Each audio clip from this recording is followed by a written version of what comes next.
សម្រាប់ប្រពន្ធខ្ញុំកន្លែងដែលគាត់មានក្តីសុខជាងគេគឺបានមកទិញចានឆ្នាំងនឹងឯងនឹងឯងឲ្យតែគ្រឿងនៅក្នុងផ្ទះគឺគាត់និយាយរួមទៅគឺសុបាយចិត្តមែនតើហ្មងខ្ញុំមិនដឹងថាប្រពន្ធអ្នកទាំងអស់គ្នាដូចប្រពន្ធខ្ញុំអត់ទេណាហើយខ្ញុំជឿជាក់ថាមនុស្សស្រីដែលជា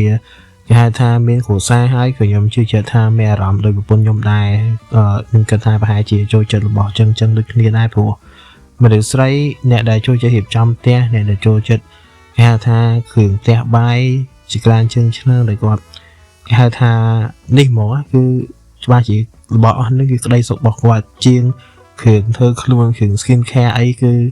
អត់ដល់គ្រឿងអស់ហ្នឹងទេដោយសារនៅពេលដែលខ្ញុំចំណាំមើលប្រពន្ធខ្ញុំទៅទិញអាគ្រឿងនៅថាមិនមែនជាគ្រឿងផ្ទះបាយគ្រឿងអីចឹងគឺនិយាយរួមទៅធម្មតាវាគេហៅថាគាត់អត់មានគេហៅថា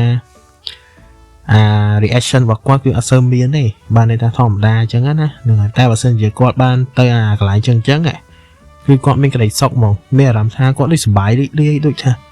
ទោះបីជាកន្លែងធ្លាប់ទៅច្រើនដងក៏ដោយប៉ុន្តែនៅពេលដែលកាត់ម្ដុំលក់គ្រឿងអស់ហ្នឹងគឺគាត់សុបាយចិត្តចឹងណាហ្នឹងហើយហើយសម្រាប់វីដេអូក៏មានតែប៉ុណ្្នឹងដែរនិយាយតាមប្រពន្ធមកបានទេបាទទុកវីដេអូក្រោយទៀត